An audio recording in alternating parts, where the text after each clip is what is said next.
ಓಂ ತದೇತತ್ ಸಹಸ್ರಂ ತತ್ಸರ್ವಂ ತಸ್ಯ ಮೇನ್ನಂ ಮಿತ್ರಂ ದಕ್ಷಿಣಂ ತತ್ಸತ್ ಸದಿತಿ ಪ್ರಾಣಃ ಪರೋಕ್ಷಪ್ರಿಯ ಇವ ಹಿ ದೇವಾಃ ಪರೋಕ್ಷಪ್ರಿಯ ಇವ ಹಿ ದೇವಾಃ. ಶ್ರೀ ಗುರುಭ್ಯೋ ನಮಃ. ಮಹಾಭಾರತದ ಅನುಶಾಸನ ಪರ್ವದ ಪ್ರವಚನ ಮಾಲಾದಲ್ಲಿ ಇದು 228ನೆಯ ಭಾಗ.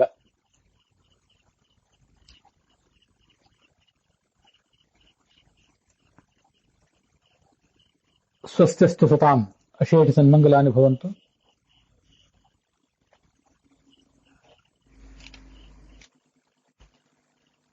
ಮಹಾಭಾರತಸ್ಯ ಅನುಶಾಸನ ಪರ್ವಣಿ ಪ್ರೋಕ್ತಾನಾಂ ವಿಷ್ಣು ಸಹಸ್ರನಾಮ್ನಾಂ ಬೃಹತಿ ಸಹಸ್ರ ಮಂತ್ರಾಣಾಂ ಚ ಯಹ ಸಂಬಂಧಃ ಯಚ್ಚ ಮಹತ್ವಂ ಶಾಸ್ತ್ರೇಷು ಸಂವರ್ಣ್ಯತೆ ತತ್ ಶೃಣ್ವತಾಂ ಅಸ್ಮಾಕಂ ಗತೆ ದಿವಸೆ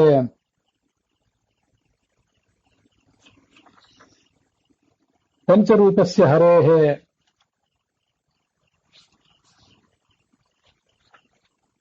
ಯತ್ ವರ್ಣನಂ ಅಸ್ಮಿನ್ನೇವ ಐತರೇಯೋಪನಿಷದ್ ಭಾಗೆ ವರ್ತತೆ ತತ್ ಶ್ರವಣಪಥಮ್ ಆಗಮತ್.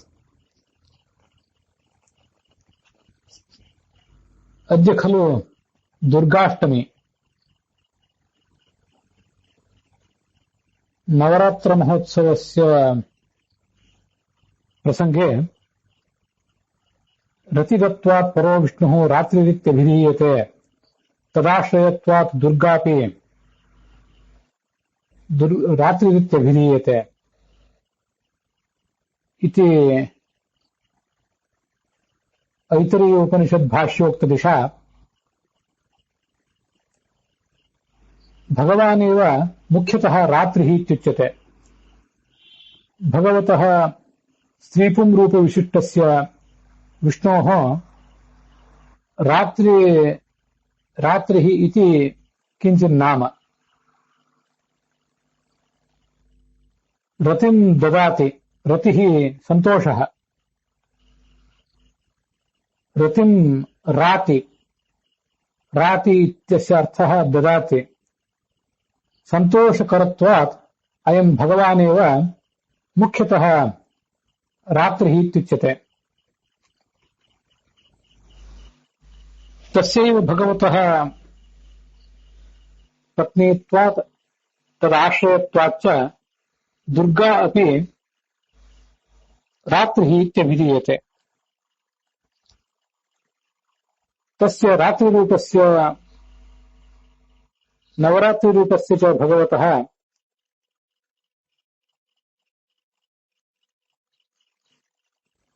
ರತಿಂ ಸಂತೋಷಂ ಬೃಹತಿ ಸಹಸ್ರ ಮಂತ್ರಾಣಾಂ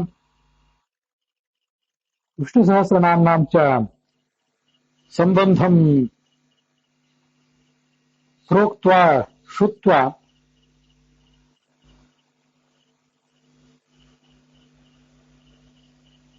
ಕರ್ತುಕಾಮಾಹ ವಯಂ.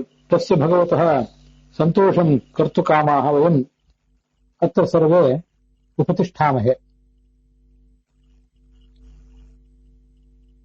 ಅಸ್ಯಾಮೇವ ಐತರೇಯೋಪನಿಷದಿ ಯಜ್ಞೆ ಪಂಚರೂಪಸ್ಯ ಹರೇಃ ಸನ್ನಿಧಾನಂ ಅಧಿಕೃತ್ಯ ಸ್ತೋಮ ಸಾಮ ಚಿತಿ ಛಂದಸ್ ಶಸ್ತ್ರೇಷು ವರ್ತಮಾನಸ್ಯ ಭಗವತಃ ಪಂಚರೂಪಾಣಾಂ ಉಪಾಸನಾಮಧಿಕೃತ್ಯ ಅದ್ಯ ತಾವತ್ ಆಕರ್ಣಯಾಮಃ ಸರ್ವೇ ವಯಂ.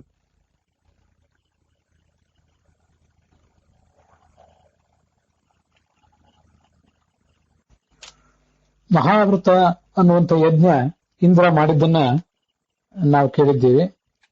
ಆ ಯಜ್ಞಗಳಲ್ಲಿ ಭಗವಂತ 5 ರೂಪದಿಂದ ಇರ್ತಾನೆ.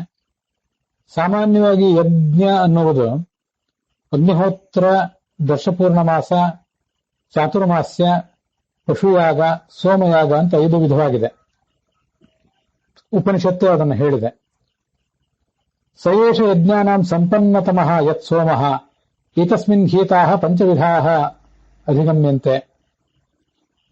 ಈ ಸೋಮಯಾಗ ಏನಿದೆ ಅದು ಎಲ್ಲದರಲ್ಲೂ ಶ್ರೇಷ್ಠ. ಆ ಸೋಮದಲ್ಲಿ ಕೂಡ 5 ಭಾಗಗಳು ಕಂಡು ಬರ್ತವೆ. ಈ ಸೋಮಯಾಗದ 5 ಭಾಗಗಳಲ್ಲಿ ಕೂಡ ಪ್ರದ್ಯುಮ್ನ, ಸಂಕರ್ಷಣ, ಅನಿರುದ್ಧ, ವಾಸುದೇವ, ನಾರಾಯಣ ಅನ್ನೋ ಭಗವಂತನ 5 ರೂಪಗಳು ಇವೆ. ಸೋಮ ಅನ್ನುವುದೊಂದು ಬೆಳ್ಳಿ, ಅದು ನಮ್ಗೆ ಗೊತ್ತಿದೆ. ಅದರ ರಸವನ್ನ ಹಿಂಡಿ ಯಜ್ಞ ಕುಂಡದಲ್ಲಿ ಆಹುತಿ ಹಾಕುವುದಕ್ಕೆ ಸೋಮಯಾಗ ಅಂತ ಹೇಳ್ತಾರೆ. 4 ದಿನಗಳ ಕಾಲ ಪ್ರವರ್ಗ್ಯ, ಉಪಸತ ಮೊದಲಾದ ಯಜ್ಞಗಳನ್ನ ಪೂರ್ವಭಾವಿಯಾಗಿ ಮಾಡಿ 5ನೇ ದಿವಸ ಪ್ರಾತಃ ಕಾಲದಲ್ಲಿ ಪ್ರಾತಃಸವನ, ಮಧ್ಯಾಹ್ನ ಕಾಲದಲ್ಲಿ ಮಾಧ್ಯಾಹ್ನ ಸವನ, ಅದು ಮುಗಿದ ಮೇಲೆ ಸಾಯಂಕಾಲದ ಹೊತ್ತಿನಲ್ಲಿ ತೃತೀಯ ಸವನ ಅಥವಾ ಸಾಯಂ ಸವನ ಅವನ್ನು ಮಾಡ್ತಾರೆ. ಅಲ್ಲಿ ಸವನ ಅಂದ್ರೆ ಆ ಸೋಮರಸವನ್ನ ಮರ್ದಿಸಿ ಅದರ ರಸವನ್ನ ಸಂಗ್ರಹಿಸಿಕೊಳ್ಳುವುದು ಮತ್ತು ಅದನ್ನು ಹೋಮಿಸುವುದು. ಈ 3 ಸವನಗಳು ಆದ ಬಳಿಕ ಅವಭೃತೇಷ್ಟಿ ಮತ್ತು ಉದಯನೇಷ್ಟಿ ಮೊದಲಾದ ಯಜ್ಞಗಳನ್ನು ಮಾಡ್ತಾರೆ.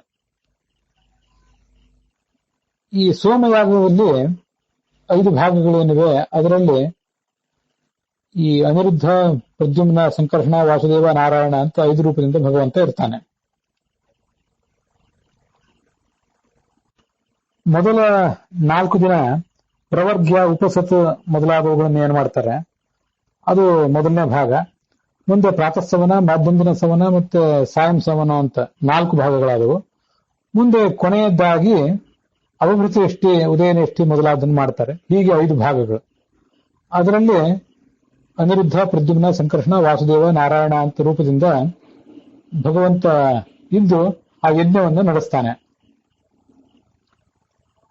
ಯೋಹವೈ ಯಜ್ಞಂ ವೇದ ಅಹನ್ಯಹರ್ ದೇವೇಶು ದೇವಂ ಅಧೂಢಂ ಸಂಪ್ರವಿತ್ ಅಂತ ಅದೇ ಐತರೇಯ ಉಪನಿಷತ್ತಿನ ಭಾಗವೇ ಮತ್ತಷ್ಟು ಯಜ್ಞದ ವಿವರಣೆಗಳನ್ನು ಹೇಳ್ತದೆ. ಈ ಯಜ್ಞಗಳೆಲ್ಲವೂ ಕೂಡ ಆ ಬೃಹತಿ ಸಹಸ್ರಕ್ಕೂ ಸಂಬಂಧಪಟ್ಟ ಮಾಹಿತಿಗಳನ್ನು ಹೇಳುವುದರಿಂದ ಇದನ್ನು ಕೂಡ ನಾವು ತಿಳಿದುಕೊಳ್ಬೇಕಾಗಿದೆ.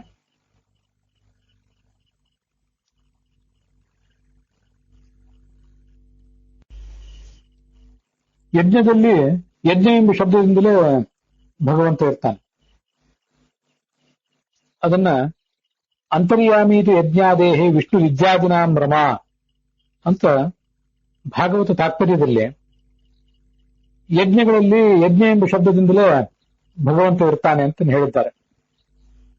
ಮತ್ತೆ ಯಜ್ಞದ ಪ್ರಕ್ರಿಯೆಗಳಾದಂತಹ ಕೆಲವು ಬೇರೆ ಬೇರೆ ಕ್ರಿಯೆಗಳು, ಅವುಗಳಲ್ಲಿ ರಮಾ ಇದ್ದಾಳೆ ಅಂತರ್ಯಾಮಿನಿಯಾಗಿ, ಅವುಗಳಿಗೆ ನಿಯಾಮಕಳಾಗಿ ಅಂತ ಭಾಗವತ ತಾತ್ಪರ್ಯ ಹೇಳ್ತದೆ. ಆ ಶಬ್ದಗಳ ಸ್ವಾರಸ್ಯವನ್ನು ನಾವು ಗಮನಿಸಬೇಕು. ಯಜ್ಞ ಅನ್ನೋ ಶಬ್ದ ಪುಲ್ಲಿಂಗದಲ್ಲಿದೆ. ಅದು ಪುರುಷನಾದ ಲಕ್ಷ್ಮೀ ರಮಣನಾದಂತಹ ನಾರಾಯಣನನ್ನ ಹೇಳ್ತದೆ. ಯಜ್ಞದ ಭಾಗಗಳಾದಂತಹ ಇಜ್ಜಾ ಇವೇನಿವೆ, ಆ ಇಜ್ಜಾ ಎಲ್ಲವೂ ಕೂಡ ಸ್ತ್ರೀಲಿಂಗದಲ್ಲಿವೆ. ಸ್ತ್ರೀಲಿಂಗದಲ್ಲಿರುವಂತಹ ಆ ಇಜ್ಜಾಗಳಿಗೆ ಸ್ತ್ರೀಯಾದಂತಹ ಲಕ್ಷ್ಮೀದೇವಿ ಅಭಿಮಾನಿನಿಯಾಗಿದ್ದಾಳೆ. ಅದಕ್ಕೆ ಯೋಹವೈ ಯಜ್ಞಂ ವೇದ ಅಹನಿ ಅಹಹ ದೇವೇಶು ದೇವಂ ಅಂತ ಅದಕ್ಕೆ ಇಲ್ಲಿ ಐತರೇಯ ಉಪನಿಷತ್ ಹೇಳ್ತಾ ಇದೆ. ಯಜ್ಞದಲ್ಲಿ ಯಜ್ಞನಾಮಕನಾಗಿಯೇ ಭಗವಂತ ಇದ್ದಾನೆ. ಅಹಸ್ನಲ್ಲಿ ಅಹರ್ ನಾಮಕನಾಗಿ ಭಗವಂತ ಇದ್ದಾನೆ. ದೇವತೆಗಳಲ್ಲಿ ಆಯಾ ಹೆಸರಿನಿಂದಲೇ ಭಗವಂತ ಇದ್ದಾನೆ. ಮುಂದೆ ಸ್ತೋಮ, ಸಾಮ, ಚಿತಿ, ಛಂದಸ್, ಶಸ್ತ್ರ ಇತ್ಯಾದಿಗಳನ್ನು ಹೇಳ್ತಾರೆ. ಅಲ್ಲಿ ಎಲ್ಲ ಕಡೆ ಈ ಭಗವಂತನೇ ಇದ್ದಾನೆ. ಯಾರು ಭಗವಂತನ ಈ ವೈಶಿಷ್ಟ್ಯವನ್ನೆಲ್ಲ ತಿಳ್ಕೊತಾನೋ ಆತನೇ ಈ ಯಜ್ಞದ ರಹಸ್ಯವನ್ನೆಲ್ಲ ತಿಳಿದಂತೆ.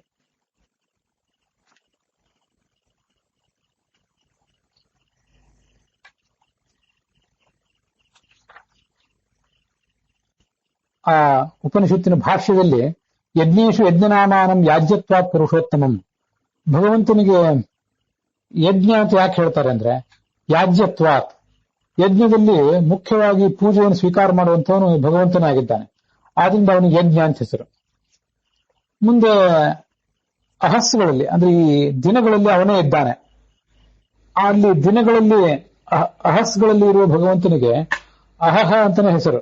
ಯಾಕೆಂದ್ರೆ ಅಹಾರ್ಯತ್ವಾತ್, ಯಾರೂ ಕೂಡ ಆತನನ್ನ ಅಪಹರಿಸುವುದು, ಆ ಭಗವಂತನ ಸ್ವರೂಪವನ್ನು ಅಪಹರಿಸುವುದು ಸಾಧ್ಯ ಇಲ್ಲ. ಅವನ ಸ್ಥಾನಮಾನ ಬೇರೆ ಯಾರಿಗೂ ದಕ್ಕುವಂಥದ್ದು ಅಲ್ಲ. ಎಲ್ಲ ದೇವತೆಗಳಲ್ಲಿ ದೇವನಾಮಕನಾಗಿದ್ದಾನೆ. ಯಾಕೆಂದ್ರೆ ಜ್ಯೋತನ ಮೊದಲಾದ ಗುಣಗಳಿರುವುದರಿಂದ, ಸೃಷ್ಟಿಕರ್ತೃತ್ವ ಮೊದಲಾದ ಗುಣಗಳು ಎಲ್ಲವೂ ಕೂಡ ಆಯಾ ದೇವತೆಗಳಿಗೂ ಸ್ವಲ್ಪ ಸ್ವಲ್ಪ ಪ್ರಮಾಣದಲ್ಲಿ ಇದ್ದೇ ಇವೆ. ಪರಮಾತ್ಮನಿಗೆ ಅವು ಹೆಚ್ಚಿನ ಪ್ರಮಾಣದಲ್ಲಿವೆ. ಜ್ಯೋತನ ಮಾಡುವುದು ಅಂದ್ರೆ ನಾವು ಹಿಂದೆ ನೋಡಿದ್ದೇವೆ, ಇದೇ ಐತರೇಯ ಉಪನಿಷತ್ತು ಅದರ ಭಾಷ್ಯದಲ್ಲಿ ಅರ್ಥವನ್ನು ಹೊಳೆಸುವುದು, ತಿಳಿಯುವಂತಹ ಒಂದು ವಿಶಿಷ್ಟವಾದ ಸಂಗತಿಯನ್ನ ನಮಗೆ ನೆನಪು ಮಾಡಿಕೊಡುವುದು, ಇದ್ದಕ್ಕಿದ್ದಂತೆ ಅದರ ಪ್ರಕಾಶ ಆಗುವುದು. ಅದಕ್ಕೆ ಜ್ಯೋತನ ಅಂತ ಹೀಗೆ ಹೇಳ್ತಾರೆ. ಜ್ಯೋತನಾಚ್ಚ ಪ್ರದ್ಯುಮ್ನಃ ದೇವತೋದಿತ ಅಂತ ಹಿಂದೆ ಹೇಳಿದ್ದಾರೆ. ವಿಶೇಷ ಅರ್ಥವನ್ನು ನಮಗೆ ಪ್ರಕಾಶಪಡಿಸುವುದರಿಂದ ಭಗವಂತನಿಗೆ ದೇವತಾ ಅಂತ ಹೇಳ್ತಾರೆ. ದೇವತಾ, ದೇವ ಈ ಶಬ್ದ ಎಲ್ಲ ಒಂದೇ ಅರ್ಥವನ್ನ ಹೇಳ್ತವೆ.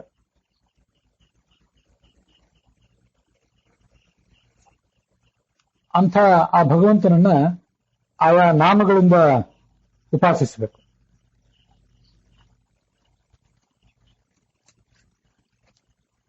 ಈ ಭಗವಂತನೇ ಉಕ್ತ ಅಂತ ಕರೆಸ್ಕೊಂಡು, ಮಹತ್ ಎಂಬುದಾಗಿಯೂ ಕೂಡ ಕರೆಸ್ಕೊಂಡು ಬೃಹತಿ ಸಹಸ್ರದಲ್ಲಿ ಇದ್ದಾನೆ. ಸಯೇಷ ಉಕ್ತನಾಮಾಸೌ ಸರ್ವೋತ್ಥಾಪನಕೋ ಹರಿಹಿ ಮಹಾಂಶ್ಚ ಪರಿಪೂರ್ಣತ್ವಾತ್ ಸಹಸ್ರ ಬೃಹತಿ ಸ್ಥಿತಃ.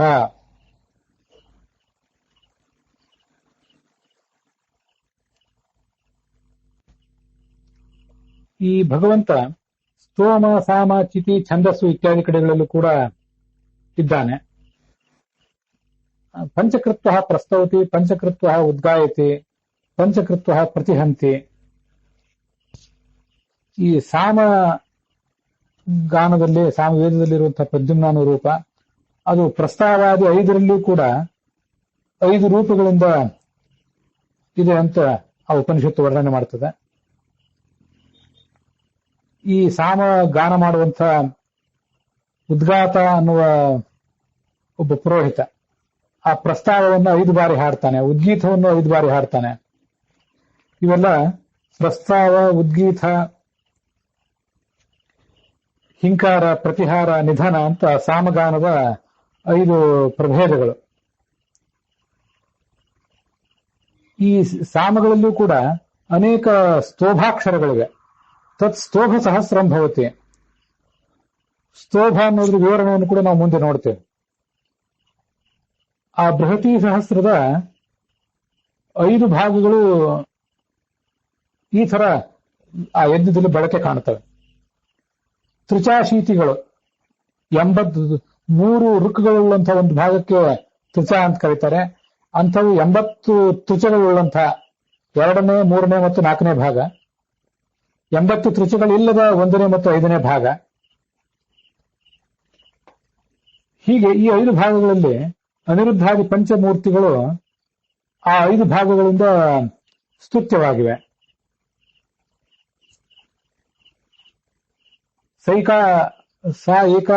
ಏಕವಿಧ ತಿಸ್ರಃ ತ್ರಿಚಾಶೀತಯಃ ಇದು ಊರ್ಧ್ವಂ ಸಾ ಪಂಚಮಿ. ಈ ಸೋಮಯಾಗ ಮಾಡುವಾಗ ಸೋಮರಸದ ಆಹುತಿಯನ್ನು ಹಾಕ್ಲಿಕ್ಕಾಗಿ ಉದ್ಗಾತೃ ಮೊದಲಾದ ಪುರೋಹಿತರು, ಉದ್ಗಾತ, ಪ್ರಸ್ತೋತ ಮತ್ತೆ ಪ್ರತಿಹರ್ತ ಅಂತ ಇಷ್ಟು ಜನ ಪುರೋಹಿತರು ಇರ್ತಾರೆ. ಇವರೆಲ್ಲರೂ ಕೂಡ ಸಾಮವೇದದ ಪುರೋಹಿತರು. ಯಜ್ಞದಲ್ಲಿ ಹೋತ, ಅಧ್ವರ್ಯು, ಉದ್ಗಾತ ಮತ್ತು ಬ್ರಹ್ಮ ಅಂತ 4 ವೇದಗಳಿಗೆ ಸಂಬಂಧಪಟ್ಟ 4 ಜನ ಪುರೋಹಿತರು ಇರ್ತಾರಲ್ಲ, ಆ ಉದ್ಗಾತರುವಿಗೆ ಪ್ರಸ್ತೋತ, ಪ್ರತಿಹರ್ತ ಮತ್ತು ಸುಬ್ರಹ್ಮಣ್ಯ ಅಂತ 3 ಜನ ಸಹಾಯಕರು ಇರ್ತಾರೆ. ಅದರಲ್ಲಿ ಉದ್ಗಾತ, ಪ್ರಸ್ತೋತ ಮತ್ತು ಪ್ರತಿಹರ್ತ ಅನ್ನುವ ಋತ್ವಿಕಗಳು, ಇವರು ಸಾಮವೇದದ ಪುರೋಹಿತರು, ಬೇರೆ ಬೇರೆ ವೇದ ಮಂತ್ರಗಳಿಂದ ರಾಗಬದ್ಧವಾಗಿ, ಅದು ಸಾಮವೇದ ಆದ್ದರಿಂದ ರಾಗಬದ್ಧವಾಗಿ ಭಗವಂತನನ್ನ ಸ್ತುತಿಸ್ತಾರೆ. ಮುಂದೆ ಸೋಮರಸದ ಹೋಮ ಆಗ್ತದೆ. ಆ ಸಾಮದಲ್ಲಿ ಪ್ರಸ್ತಾವ, ಉದ್ಗೀತ, ಪ್ರತಿಹಾರ, ಉಪದ್ರವ, ನಿಧನ ಅಂತ ಹೀಗೆಲ್ಲ ಭಾಗಗಳಿವೆ.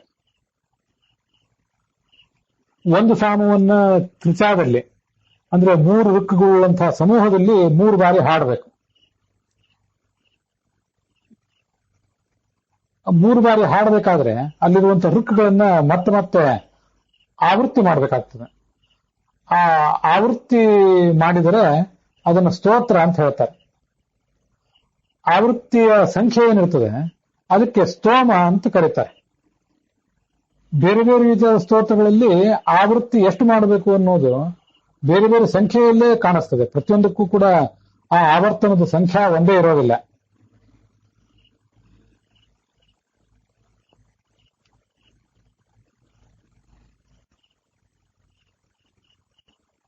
ಸ್ತೋಮ ಅನ್ನುವುದು ತ್ರಿವೃತ್ ಸ್ತೋಮ, ಪಂಚದಶ ಸ್ತೋಮ, ಸಪ್ತದಶ ಸ್ತೋಮ, ಏಕವಿಂಶ ಸ್ತೋಮ, ಪಂಚವಿಂಶ ಸ್ತೋಮ ಅಂತ ಹೀಗೆ 5 ರೀತಿಯಾಗಿದೆ.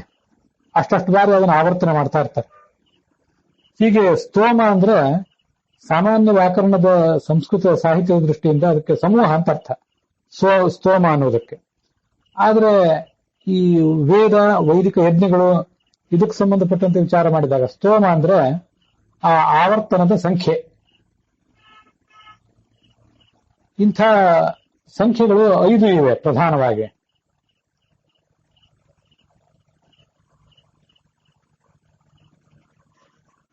ನಾರಾಯಣ ವರ್ಮದಲ್ಲಿ ಗರುಡೋ ಭಗವಾನ್ ಸ್ತೋತ್ರ ಸ್ತೋಮಸ್ ಛಂದೋಮಯ ಪ್ರಭು ಅಂತ ವರ್ಣನೆ ಮಾಡಿದ್ದಾರೆ. ವೇದಾಭಿಮಾನಿಯಾದಂಥ ಗರುಡ ಸ್ತೋತ್ರ, ಸ್ತೋಮ ಇತ್ಯಾದಿಗಳ ಅಭಿಮಾನಿಯಾಗಿದ್ದಾನೆ ಅಂತ. ಸ್ತೋಮ ಅಂತ ಬಂದಾಗ ನನಗೆ ಅದರ ನೆನಪು ಬಂತು. ಅದಕ್ಕಾಗಿ ಅಲ್ಲಿ ಇದನ್ನ ಈ ಪ್ರಸಂಗದಲ್ಲಿ ಆ ಗರುಡನ ಬಗ್ಗೆ ನಾನು ನೆನಪು ಮಾಡಿಕೊಂಡೆ. ಗಾಯತ್ರ, ರಥಂತರ, ಬೃಹತ್, ಭದ್ರ, ರಾಜನ ಅಂತ ಸಾಮ 5 ವಿಧವಾಗಿದೆ. ಈ ಎಲ್ಲ ಸಾಮಗಾನಗಳಿಗೂ ಮತ್ತು ಸಾಮಗಾನದಿಂದ ಹಾಡಲ್ಪಡುವಂತಹ ಋಕ್ಕುಗಳಿಗೂ ಎಲ್ಲ ಬೇರೆ ಬೇರೆ ವೇದದ ಮಂತ್ರಗಳಿಗೂ ಅಭಿಮಾನಿಯಾದವನು ಗರುಡ.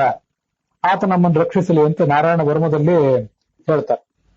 ಹೀಗೆ ಈ ಪ್ರಕ್ರಿಯೆಗಳಲ್ಲಿ ಉಪಯೋಗ ಆಗುವಂತಹ ಮಂತ್ರಗಳಿಗೆ ಆ ಗರುಡ ಅಭಿಮಾನಿಯಾಗಿದ್ದಾನೆ ಅಂತ ನಾವು ನೆನಪು ಮಾಡ್ಕೊಳ್ಬೇಕು. ಹೀಗೆ ಆ ಸ್ತೋತ್ರದ ಪಠನ ಆದ ಬಳಿಕ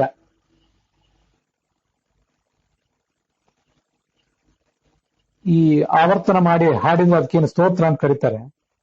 ಆ ಸ್ತೋತ್ರ ಆದ ಬಳಿಕ ಸೋಮರಸವನ್ನ ಯಜ್ಞಕುಂಡದಲ್ಲಿ ಆಹುತಿ ರೂಪದಲ್ಲಿ ಹಾಕ್ತಾರೆ. ಮುಂದೆ ಸೋಮರಸವನ್ನು ಭಕ್ಷಿಸ್ತಾರೆ. ಮತ್ತೆ ಶಸ್ತ್ರ ಮಂತ್ರಗಳನ್ನು ಪಠನ ಮಾಡ್ತಾರೆ. ಸೋಮದ ಆಹುತಿ ಮುಂದುವರಿತದೆ. ಹೋತೃ, ಮೈತ್ರಾವರಣ, ಬ್ರಾಹ್ಮಣ, ಅಚ್ಛಾಂಸಿ ಮತ್ತು ಅಚ್ಛಾವಾಕ ಅನ್ನುವ ಋತ್ವಿಕಗಳು ಇವರೆಲ್ಲ ಋಗ್ವೇದದ ಪುರೋಹಿತರು. ಅದರಲ್ಲಿ ಮುಖ್ಯನಾದವನು ಹೋತ, ಅವನಿಗೆ ಸಹಾಯಕರು ಅಸಿಸ್ಟೆಂಟ್ಸ್ ಉಳಿದವರು. ಋಗ್ವೇದ ಮಂತ್ರಗಳಿಂದ ಸಾಮಗಾನವಿಲ್ಲದೆ ಹಾಡ್ತಾರೆ. ಸಾಮಗಾನವಿಲ್ಲದೆ ಹಾಡುವುದರಿಂದ ಇದಕ್ಕೆ ಶಸ್ತ್ರ ಅಂತ ಕರೀತಾರೆ. ಗಾನದ ಜೊತೆಗೆ ಹಾಡಿದ್ರಿಂದ ಹಿಂದೆ ನಾವೇನು ನೋಡಿದಿಲ್ಲ ಅದು ಸ್ತೋತ್ರ.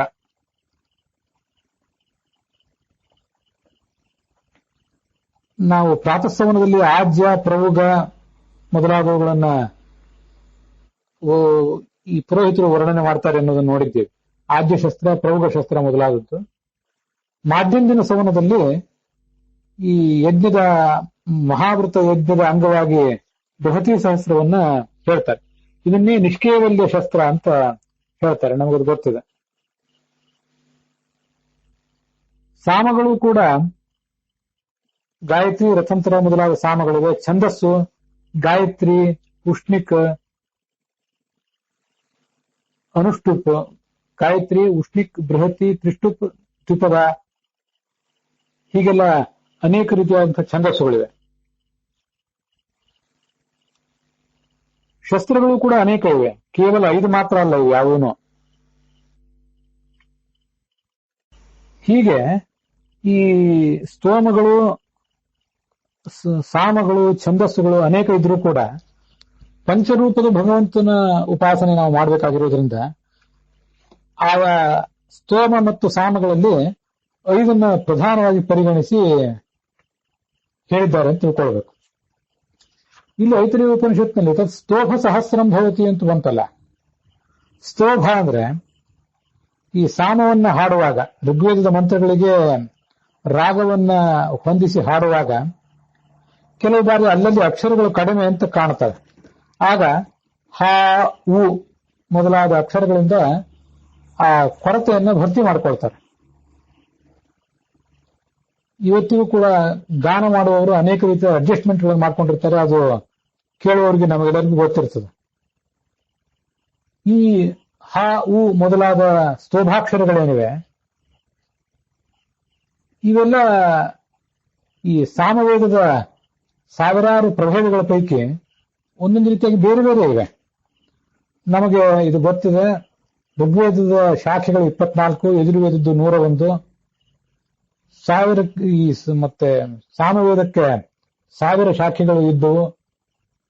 ಅಥರ್ವವೇದದಲ್ಲಿ 12 ಶಾಖೆಗಳಿದ್ದವು. ಈಗ ಅವು ಅಷ್ಟೆಲ್ಲ ಉಪಲಬ್ಧ ಇಲ್ಲ. ಪ್ರತಿಯೊಂದರಲ್ಲೂ ಕೂಡ 2, 3 ಶಾಖೆಗಳು ಮಾತ್ರ ಉಪಲಬ್ಧ ಇವೆ. ಇಲ್ಲಿ ಹ, ಉ ಅಂತ ನಾವು ನೋಡಿದಿಲ್ಲ. ಹ ಅನ್ನುವುದು ವ್ಯಂಜನ, ಉ ಅನ್ನುವುದು ಸ್ವರಾಕ್ಷರ. ಆ ಸಾಮಗಾನದ ಕೆಲವು ಪ್ರಭೇದಗಳಲ್ಲಿ ಹ, ಉ ಅಂತ ಹೇಳ್ತಾರೆ.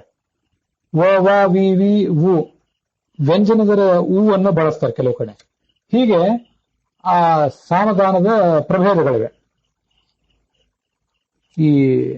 ಈಗ ನಾವು ನೋಡ್ತಿರುವಂತಹ ಸಾಮ, ಗಾಯತ್ರ, ರಥಂತರ ಇವೇ ಬಹಳ ಅದ್ಭುತವಾದದ್ದು. ಇಷ್ಟನ್ನೆಲ್ಲ ನೆನಪಿಟ್ಕೊಳ್ಳಿಕ್ಕೆ ನಾವು ಸಾಧ್ಯ ಇಲ್ಲ ಅಂತ ನಮಗೆ ಕಾಣಿಸ್ತದೆ. 1000 ಪ್ರಭೇದಗಳಿದ್ದವು, 1000 ಗಾನ ಪದ್ಧತಿಗಳು ಅಂತ ಅವುಗಳ ಅರ್ಥ. ಇವತ್ತು ನಮ್ಮ ಸಂಗೀತ ಏನಿದೆ ಅದು ಗ್ವಾಲಿಯರ್ ಘರಾಣ, ಜೈಪುರ್ ಘರಾಣ ಅಂತ ಹೀಗೆ ಆ ಬೇರೆ ಬೇರೆ ಪ್ರದೇಶಗಳ ಹಿನ್ನೆಲೆಯಿಂದ ಆ ಸಂಗೀತವೂ ಕೂಡ ಬೇರೆ ಬೇರೆ ರೀತಿಯಾಗಿ ವಿಭಕ್ತ ಆಗಿದೆ. ಆದ್ರಿಂದ ಆಯಾ ಗಾಯಕರನ್ನ ಆಯಾ ಊರಿನ ಹೆಸರು ಹೇಳಿ ಅದರ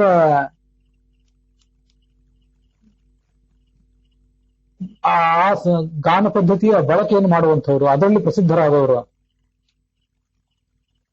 ಗ್ವಾಲಿಯರ್ ಘರಾಣದ ಗಾಯಕ ಇತ್ಯಾದಿ ರೂಪದಲ್ಲಿ ಹೇಳ್ತಿರ್ತಾರೆ. ಅಂಥದ್ದೊಂದು 1000 ಇದ್ದವು. ನಮ್ಮ ಸಾಹಿತ್ಯ, ಸಂಸ್ಕೃತ ಸಾಹಿತ್ಯ, ವೈದಿಕ ಸಾಹಿತ್ಯ ಎಷ್ಟು ಸಂಪನ್ನವಾಗಿತ್ತು, ಸಮೃದ್ಧವಾಗಿತ್ತು ಅನ್ನೋದಕ್ಕೆ ಇವೆಲ್ಲ ಕೆಲವು ಸೂಚಕ. ಅದರಲ್ಲಿ ಈಗ ಜೈಮಿನೀಯ, ರಾಮಾಯಣೀಯ ಮೊದಲಾದ ಕೆಲವು ಮಾತ್ರ ಸಾಮವೇದದಲ್ಲಿ ಉಳಿದಿವೆ. ಈ ಹ, ಉ ಮೊದಲಾದ ಅಕ್ಷರಗಳಿಗೆ ಸ್ತೋಭಾಕ್ಷರ ಅಂತ ಕರೀತಾರೆ. ಸ್ತೋಭ ಅಂದ್ರೆ ವ್ಯರ್ಥವಾದ ಅಕ್ಷರ ಅಂತ ಅರ್ಥ. ವ್ಯರ್ಥವಾದ ಅಕ್ಷರ ಅಂದ್ರೆ ಒಟ್ಟಾರೆ ಮಂತ್ರ ಏನಿರ್ತದೆ ಆ ಮಂತ್ರದ ಅನ್ವಯದಲ್ಲಿ, ಆರ್ಡರ್ನಲ್ಲಿ ಕರ್ತೃಪದ, ಕ್ರಿಯಾಪದ, ಸಂಪ್ರದಾನ, ಅಪಾದಾನ, ಅಧಿಕರಣ ಇತ್ಯಾದಿ ಶಬ್ದಗಳನ್ನು ಹೇಳುವಂತಹ, ವಿಶೇಷಣ ಇತ್ಯಾದಿಗಳನ್ನು ಹೇಳುವಂತಹ, ಕ್ರಿಯಾಪದವನ್ನು ಹೇಳುವಂತಹ ಶಬ್ದಗಳೇನಿರ್ತಾವಲ್ಲ ಆ ಅನ್ವಯದಲ್ಲಿ ಇದಕ್ಕೆ ಪ್ರವೇಶ ಇರೋದಿಲ್ಲ. ಆದ್ರಿಂದ ಅವು ಒಂದು ವ್ಯರ್ಥ ಅಂತ ಹೇಳ್ತಾರೆ. ಆದ್ರೆ ಇವುಗಳು ಕೂಡ ಭಗವಂತನ ಹೇಳೇ ಹೇಳ್ತಾರೆ. ಎಲ್ಲಾ ಧ್ವನ್ಯಾತ್ಮಕ ಶಬ್ದಗಳು, ವರ್ಣಾತ್ಮಕ ಶಬ್ದಗಳು ಭಗವಂತನ ಹೇಳ್ತಾವಾದ್ರಿಂದ ಸ್ತೋಭಾಕ್ಷರಗಳು ಭಗವಂತನ ಹೇಳೇ ಹೇಳ್ತಾರೆ. ಅದಕ್ಕಾಗಿ ತತ್ ಸ್ತೋಭ ಸಹಸ್ರಂ ಭವತಿ ಅಂತ ಉಪನಿಷತ್ತು ಕೂಡ ಹೇಳಿತು.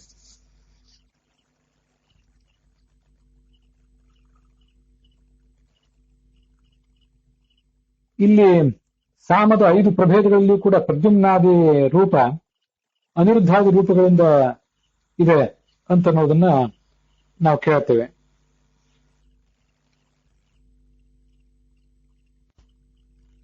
ತತ್ರಯೇ ಸ್ತೋಮ ಶಬ್ದಾಶ್ಚ ಸಂಸ್ಥಿತ ಬಹುಕೋಟಯ ಪೃಥಕ್ ಪೃಥಕ್ ತೇಪಿ ವಿಷ್ಣು ಪ್ರಾದುರ್ಭಾವಾನ್ ಪ್ರಚಕ್ಷತೆ. ಬೃಹತಿ ಸಹಸ್ರದಲ್ಲಿ ಅಲ್ಲದೆ ಬೇರೆ ಎಲ್ಲ ಸಾಮ ಪ್ರಭೇದಗಳಲ್ಲಿ ಅನೇಕ ಕೋಟಿಗಟ್ಟಲೆ ಸ್ತೋಭಾಕ್ಷರಗಳು ಇರ್ತವೆ. ಅವೆಲ್ಲ ಆ ಭಗವಂತನಾದ ನಾರಾಯಣನ ಮಹಿಮೆಯನ್ನ ವರ್ಣನೆ ಮಾಡ್ತವೆ. ಮುಂದೆ ಉಪನಿಷತ್ನಲ್ಲಿ ಬೃಹತಿ ಸಹಸ್ರ ಅನ್ನೋದು 1000 ನಾಮಗಳ ವ್ಯಾಖ್ಯಾನ ಅಂತ ಬಂದಿದೆ. ಈಗಾಗಲೇ ಇದರ ಭಾಗವನ್ನು ನಾವು ಹಿಂದೆ ನೋಡಿದ್ದೇವೆ. ತದೇತತ್ ಸಹಸ್ರಂ ತತ್ಸರ್ವಂ. ಈ ಸ್ತೋಭ ಪ್ರತಿಪಾದ್ಯ ಸ್ತೋಭಾಕ್ಷರಗಳೇ ಕೋಟಿಗಟ್ಟಲೆ ಇರುವುದರಿಂದ ಅದರಿಂದ ಪ್ರತಿಪಾದ್ಯವಾದ ಭಗವಂತನ ರೂಪವೂ ಅನಂತ, ಆ ಸ್ತೋಭ ಅಕ್ಷರಗಳೂ ಕೂಡ ಅನಂತವಾಗಿವೆ.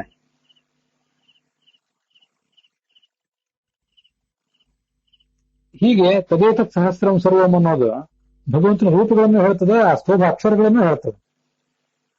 ಮತ್ತೆ ಈ ಬೃಹತಿ ಸಹಸ್ರ ಪ್ರತಿಪಾದ್ಯವಾದ ರೂಪವೂ ಅನಂತ, ಬೃಹತಿ ಸಹಸ್ರವೂ ಅನಂತವೇ. ಅದು ವಾಸ್ತವಿಕವಾಗಿ 1000 ಮಂತ್ರಗಳು ಮಾತ್ರ ಇದ್ದವು. ಈ 1000 ಮಂತ್ರಗಳೇ ಅನಂತ ರೂಪಗಳನ್ನು ಹೇಳುವುದರಿಂದ ಬೃಹತಿ ಸಹಸ್ರವೂ ಅನಂತವೇ. ಇಷ್ಟೆಲ್ಲ ಒಂದು ವಿಶಿಷ್ಟವಾದ ಅರ್ಥ ತದೇತತ್ ಸಹಸ್ರಂ ತತ್ ಸರ್ವಂ ಅಂತ ಅನ್ನೋದಕ್ಕೆ ಇರೋದ್ರಿಂದ ನಾನು ಇದನ್ನೇ ಈಗ ಈ ವಿಷ್ಣು ಸಹಸ್ರನಾಮದ ಪ್ರವಚನ ನಡೆಯುವ ಪ್ರಸಂಗದಲ್ಲಿ ಮಂಗಲ ರೂಪದಲ್ಲಿ, ಮಂಗಲಾಚರಣ ರೂಪದಲ್ಲಿ ಹೇಳ್ತಿದ್ದೇನೆ.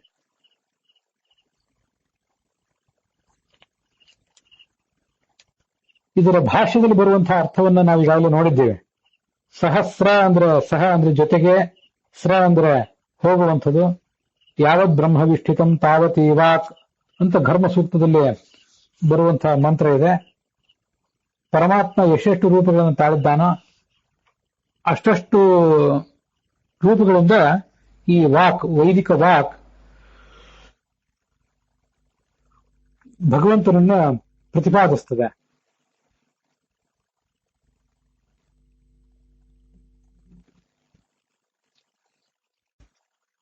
ಭಗವಂತನ ಅನಂತ ರೂಪಗಳಿಗೆ ಅನಂತ ಹೆಸರುಗಳೇ ಇವೆ. ಆದರೆ ನಮ್ಮಂಥವರಿಗೆ ಒಂದು 1000 ಹೆಸರುಗಳನ್ನು, ಅದಿರ್ಲಿ ಒಂದು 108 ಹೆಸರುಗಳನ್ನು, 24 ಹೆಸರುಗಳನ್ನಾದ್ರೂ ನೆನಪು ಇಟ್ಕೊಳ್ಳಿಕ್ಕೆ ಸಾಧ್ಯ ಇದೆಯೇನೋ? ಸಹಸ್ರ ಶಬ್ದೋಪಿ ಅಮಿತಂ ಯತಃ ವಕ್ತಿ ಅಮಿತಾನ್ಯತಃ ನಾನಾನು ವಿಷ್ಣೋರು ಉಚ್ಯಂತೆ ಸಹಸ್ರಮಿತಿ ಚಾಖ್ಯಯ ಅನಂತ ನಾಮವಚನೆ ತು ಅಶಕ್ತತ್ವ ಸಹಸ್ರಕಂ. ಅನಂತ ನಾಮಗಳನ್ನು ನಾವು ಹೇಳಲಿಕ್ಕೆ ಮನುಷ್ಯರು ಅಶಕ್ತರಾಗಿರುವುದರಿಂದ ಅನಂತ ರೂಪಗಳನ್ನು ಕವರ್ ಮಾಡಬಲ್ಲಂತಹ ಈ ನಾಮ ಸಹಸ್ರ, ವಿಷ್ಣು ಸಹಸ್ರನಾಮ ಮತ್ತೆ ಬೃಹತಿ ಸಹಸ್ರ, ಅದು ಪ್ರತಿಪಾದ್ಯವಾಗಿದೆ. ವಿಷ್ಣು ಸಹಸ್ರನಾಮನಸ್ತು ಎತ್ತದ್ರೂಪ ಸಹಸ್ರಕಂ ಅಂತ ಅದಕ್ಕೆ ಈ ಐತರಿ ಉಪನಿಷತ್ ಭಾಷ್ಯ ವಿಷ್ಣು ಸಹಸ್ರನಾಮಗಳು ಮತ್ತೆ ಬೃಹತಿ ಸಹಸ್ರ ಋಕ್ಗಳ ಸಂಬಂಧವನ್ನ ತೋರಿಸ್ತದೆ.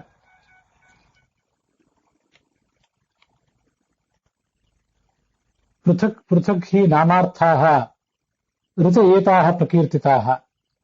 ಬೃಹತಿ ಸಹಸ್ರದಲ್ಲಿ ಬರುವಂತಹ ಈ 1000 ಋಕ್ಗಳೆಲ್ಲವೂ ಕೂಡ ಒಂದೊಂದು ಋಕ್ಕು ಭಗವಂತನ ವಿಷ್ಣು, ವಷತ್ಕಾರ, ವಿಶ್ವಂ ಮೊದಲಾದ ನಾಮಗಳ ವ್ಯಾಖ್ಯಾನ ರೂಪವಾಗಿವೆ.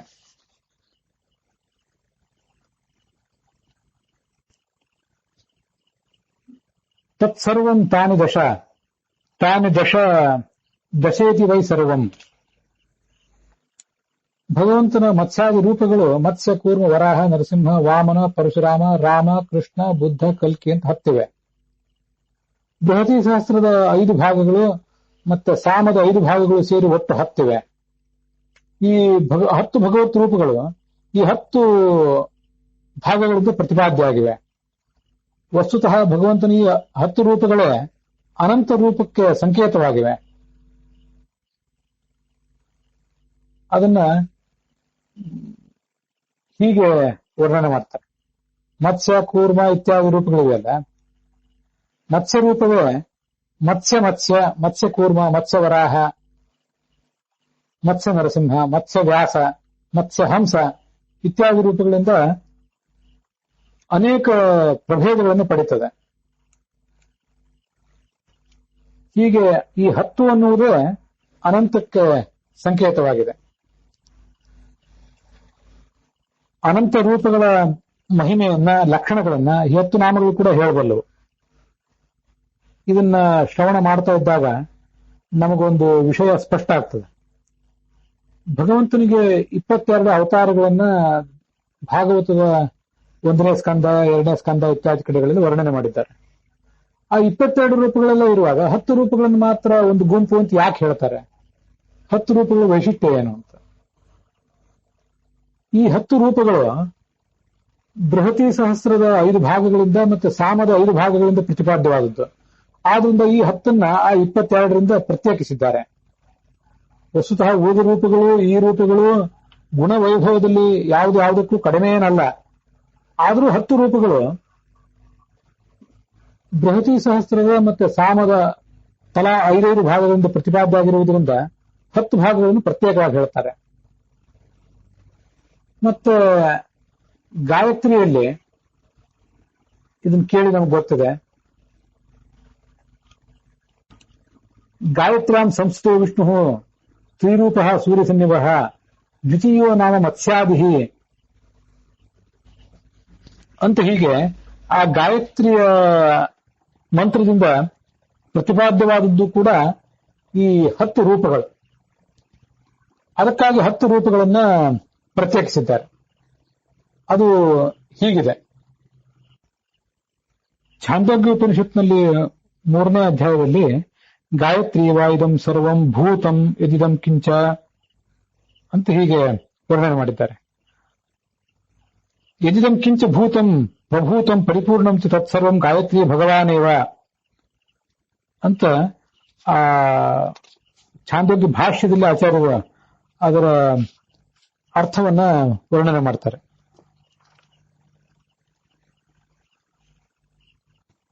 ಭೂತ ಅಂತಂದ್ರೆ ಪರಿಪೂರ್ಣವಾದದ್ದು ಅಂತ ಅದರ ಅರ್ಥ ಆಗ್ತದೆ.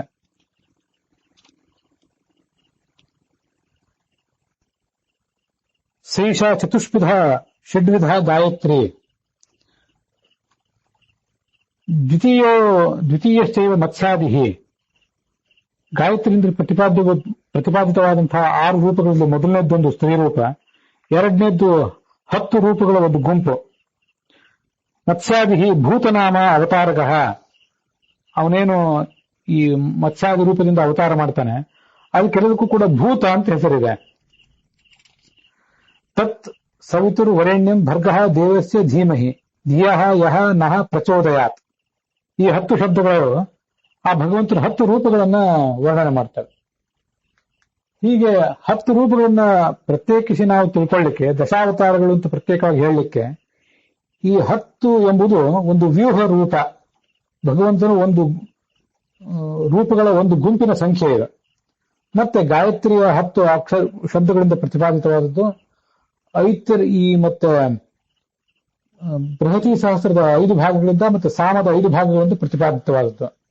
ಅದಕ್ಕಾಗಿ 10 ಅನ್ನೋದನ್ನ ಪ್ರತ್ಯೇಕಿಸಿ ಹೇಳಿದ್ದಾರೆ.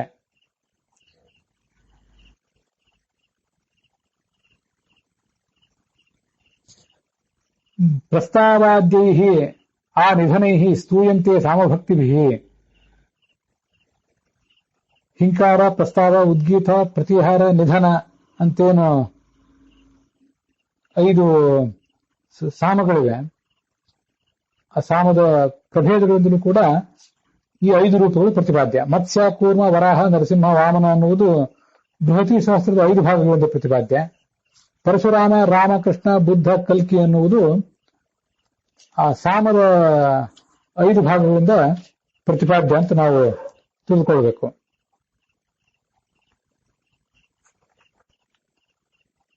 ತಾನಿ ದಶೇತಿ ವೈ ಸರ್ವಂ ಉಪನಿಷತ್ ಭಾಗ. ಆ 10 ಎಂಬ ರೂಪಗಳ ಅನಂತ ಎಂಬ ಅರ್ಥವನ್ನು ಕೂಡ ವರ್ಣನೆ ಮಾಡ್ತವೆ. ದಶೇತಿ ಸರ್ವನಾಮೈತತ್ ಪ್ರತಿತಂ ಮುಖ್ಯತಃ ಶ್ರುತೌ. ದಶ ಅಂತ ಭಗವಂತನಿಗೆ ಯಾಕೆ ಹೇಳ್ತಾರೆ? ನಾವು ಸಹಸ್ರ ಅನ್ನೋದ್ರ ಅರ್ಥ ಹಿಂದೆ ನೋಡಿದ್ದೇವೆ. ದಶ ಅಂದ್ರೆ ಶಂರೂಪಂ ಭಗವಂತಂ ದದ್ಯಾತ್. ದ ಅಂದ್ರೆ ಕೊಡುವುದು ಅಂತ ಅರ್ಥ. ಶಂ ಅಂತಂದ್ರೆ ಸಂತೋಷವನ್ನ ಅಂತ ಅರ್ಥ. ಸುಖರೂಪನಾದ ಭಗವಂತನು ನಮಗೆ ತಿಳಿಸಿಕೊಡುವುದರಿಂದ, ದ ಅಂದ್ರೆ ಕೊಡುವುದರಿಂದ ಅಥವಾ ದ್ಯೋತನ ಮಾಡುವುದರಿಂದ, ತಿಳಿಸಿಕೊಡುವುದರಿಂದ ಆ ಭಗವಂತನ 10 ರೂಪಗಳಿಗೆ ದಶ ಅಂತ ಹೆಸರಿದೆ. ಇದೊಂದು ಸ್ವಾರಸ್ಯ. ಮತ್ಸ್ಯಕ್ಕೂ ದಶ ಅಂತ ಹೆಸರು, ಕೂರ್ಮ ಇದೆಲ್ಲವೂ ಕೂಡ ದಶ ಅಂತಾನೆ. ಆ ನಾಮಗಳಿಗೂ ದಶ ಅಂತ ಹೆಸರಿದೆ. ಮತ್ತೆ ಆಯಾ ರೂಪಗಳು ಕೂಡ ಸಾಧಕರಿಗೆ ಸುಖ ಕೊಡ್ತಾವಲ್ಲ. ದಶೇ ತಮಿತ ನಾಮ್ನಾಂ ತತ್ ಆಖ್ಯ ರೂಪೇಶು ಶಂದದೇಹೆ. ನಾಮಗಳು ಉಪಾಸಕರಿಗೆ ಸುಖ ಕೊಡ್ತವೆ, ಮತ್ತೆ ಆ ರೂಪಗಳು ಕೂಡ ಸಾಧಕನಿಗೆ ಮುಕ್ತಿ ಸುಖವನ್ನು ಕೊಡುವುದರಿಂದ ಮತ್ಸ್ಯಾದಿ ನಾಮಗಳಿಗೆ ದಶ ಅಂತ ಹೆಸರಿದೆ. ಮತ್ಸ್ಯವೂ ದಶ, ಕೂರ್ಮವೂ ದಶ, ವರಾಹ, ನರಸಿಂಹ, ವಾಮ ಎಲ್ಲವೂ ಕೂಡ ಪ್ರತ್ಯೇಕವಾಗಿ ದಶವಾಗಿದೆ. ಅಭೂತ್ ದಶೇತಿ ವೈ ನಾಮ ತಸ್ಮಾದೇತಂ ದಶಾಖಿಲಂ ಸರ್ವನಾಮಾರ್ಥವಚನಾತ್. ಅನಂತ ರೂಪಗಳು ಯಾವ ಅನಂತ ನಾಮಗಳಿಂದ ಪ್ರತಿಪಾದಿತವಾಗಿವೆ ಆ ಎಲ್ಲ ಅರ್ಥಗಳನ್ನು ಕೂಡ ಈ ದಶ ಅಂತನ್ನುವುದು ತಿಳಿಸ್ತದೆ. ಏತಾವತಿ ಹಿ ಸಂಖ್ಯಾ ದಶ ದಶತಶ್ಶತಂ ದಶಶತಾನಿ ತತ್ಸಹಸ್ರಂ ತತ್ಸರ್ವಂ. ಶತ, ಸಹಸ್ರ, ದಶ ಇವೆಲ್ಲವೂ ಕೂಡ ಒಂದೇ ಅರ್ಥವನ್ನು ಹೇಳ್ತದೆ, ಅನಂತ ಅನ್ನೋ ಅರ್ಥವನ್ನು ಹೇಳ್ತದೆ. ಯಾಕಂದ್ರೆ 100 ಬರುವುದು ಮತ್ತು 1000, ಲಕ್ಷ, 10,000 ಎಲ್ಲವೂ ಕೂಡ 10 ಹೊಂದಿಕೊಂಡೇ ಇದೆ. ದಶವ ಮೂಲ ಸಂಖ್ಯಾ ತದ್ವಿಭೇದ ಶತಾದಯ. ಈ ದಶಮಾನ ಪದ್ಧತಿಯನ್ನು, ಡೆಸಿಮಲ್ ಸಿಸ್ಟಮ್ ನಾವೇನು ಉಪಯೋಗ ಮಾಡ್ತಾ ಇದ್ದೇವೆ ಗಣಿತದಲ್ಲಿ, ಅಲ್ಲಿ 1, 2, 3, 4, 5, 6, 7, 8, 9 ಇಷ್ಟು ಅಕ್ಷರಗಳಾದ್ಮೇಲೆ ಮುಗಿಸೋದು, ಬೇರೆ ಅಕ್ಷರ ಇಲ್ಲ. ಮುಂದೆ 10 ಅಂತ ಅನ್ನೋದನ್ನ ಆ ಮೊದಲಿನ 1ಕ್ಕೆ 0 ಸೇರಿಸಿ ಮಾಡಬೇಕು. ಆ 10 ಅನ್ನೋದೇ ಮೂಲ ಸಂಖ್ಯೆ. ಆ 10 ಪಟ್ಟೆ 100, 10 100 ಪಟ್ಟೆ 1000, 1000 ಪಟ್ಟೆ 10,000. ಹೀಗೆ ಮುಂದಿಂದೆಲ್ಲವೂ ಕೂಡ ಆ 10 ಸಂಖ್ಯೆಯ ಗುಣಾಕಾರಗಳೇ ಆಗಿವೆ. ಮಲ್ಟಿಪ್ಲಿಕೇಶನ್ ನಿಂದ ಬರುವಂತಹ ಗುಣಲಬ್ಧವೇ ಅದಾಗಿವೆ. ಆದ್ರಿಂದ ಶತಾದಿ ಸಂಖ್ಯೆ ಎಲ್ಲವೂ ಕೂಡ ದಶ ಅಂತಾನೆ ಕರೆಸಿಕೊಂಡಿವೆ. ಹೀಗೆ ಅನಂತ ಲಕ್ಷ, 10 ಲಕ್ಷ, ಕೋಟಿ, 10 ಕೋಟಿ, ಅನಂತ ಎಲ್ಲವನ್ನೂ ಕೂಡ ಈ 10 ಅನ್ನೋದು ವರ್ಣನೆ ಮಾಡ್ತದೆ.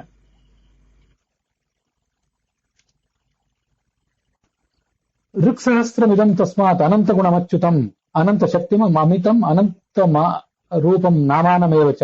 ಆದ್ರಿಂದ ಈ 1000 ಬೃಹತಿ ಸಹಸ್ರಗಳೇ, 1000 ಋಕ್ಗಳೇ ಅಥವಾ ವಿಷ್ಣು ಸಹಸ್ರನಾಮದ 1000 ಶಬ್ದಗಳೇ ಅನಂತ ಗುಣವುಳ್ಳಂತಹ, ಅನಂತ ಶಕ್ತಿಯಾದಂತಹ, ಅನಂತ ನಾಮಗಳುಳ್ಳಂತಹ ಭಗವಂತನನ್ನ ಹೇಳ್ತದೆ ಅಂತ ನಾವು ತಿಳ್ಕೊಳ್ಬೇಕು. ಅಲ್ಲಿಗೆ ಇವತ್ತಿನ ಈ ಭಾಗ ಸಮಾಪ್ತವಾಗಿದೆ. ಆ ಬೃಹತಿ ಸಹಸ್ರ ಅನ್ನೋದು ಭಗವಂತನಿಗೆ ಹೇಗೆ ಪ್ರೀತಿಕರ ಅನ್ನೋದನ್ನು ಮುಂದಿನ ಭಾಗದಲ್ಲಿ ವರ್ಣನೆ ಮಾಡ್ತಾರೆ. ಇಲ್ಲಿಗೆ ಇವತ್ತಿನ ಈ ಭಾಗ ಸಮಾಪ್ತವಾಗಿದೆ.